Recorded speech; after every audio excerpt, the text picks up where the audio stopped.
చిన్న ఇప్పుడు చెప్పాలి 374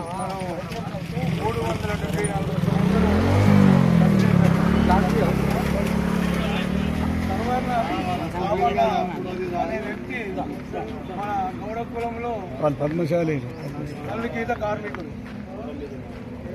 అయితే వాళ్ళ తండ్రి ధర్మన్న, తల్లి సర్వమ్మ.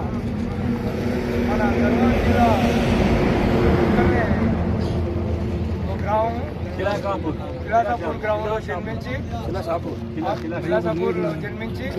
ఆయన చిన్నతనం నుంచి వృత్తితో వృత్తి పట్టుకొని ఉండేవాడు. కానీ ఒకప్పుడు వాళ్ళ నాయన నైజాం పాలకులకు వ్యతిరేకంగా కిస్తులు కట్టాలంటే వాళ్ళకి వ్యతిరేకంగా మాట్లాడితే ఆయన కూడా హతమార్చారు.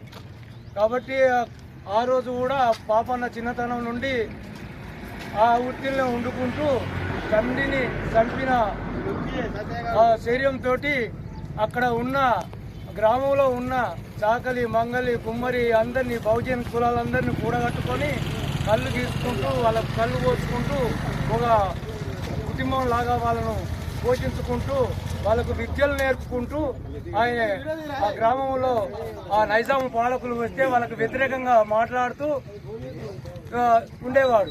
ఒకరోజు అక్కడ ఏం జరిగిందంటే ఆ గ్రామంలో ఆ రోజు పాపన్న కళ్ళు చేసి వీళ్ళందరికీ పోసి వాళ్ళు ముచ్చట పెట్టుకుంటుంటే పక్కన ఉన్న గౌడ కులస్తుడు ఆ నైజాం వాళ్ళ పాలకులకు కళ్ళు పోస్తే వాళ్ళు డబ్బులు ఇవ్వంటే పక్కన ఉన్న మన గౌడ కులస్తుని సిద్ధబాడినంట. ఆ సిద్ధబాడితే చూడలేక పాపన్నకు అప్పుడు కోపం వచ్చి వెంటనే మన ముందకొడవలు తీసి వాళ్ళిద్దరికి తలలు నరికిందంట. ఆ నుంచి తన ఇంటికి వీళ్ళందరినీ ఉన్నారుగా చాకలి, మంగలి, కుమ్మరి, మన బహుజన కులాలు కల్లాగే వాళ్ళందరినీ తీసుకొని తల్లి దగ్గరికి పోయిందంట. తల్లి దగ్గరికి పోయిన తర్వాత తల్లి అన్నదట కదా, నాయన అప్పుడు కూడా మీ నాయన ఎట్లే హతమార్చారు, నువ్వు అట్లా కాకూడదు, నువ్వు ఒక సైనికుడు కావాలని తల్లికున్న బంగారు గాజులు ఆడ ఉన్న వస్తువులను ఇచ్చి నువ్వు సైన్యాన్ని కూడా కట్టుకోమని చెప్పి వీళ్ళందరినీ అప్పుడు పంపితే ఆ తల్లి ధైర్యంతో ఎమ్మటే గుర్రాలను కొనుక్కొని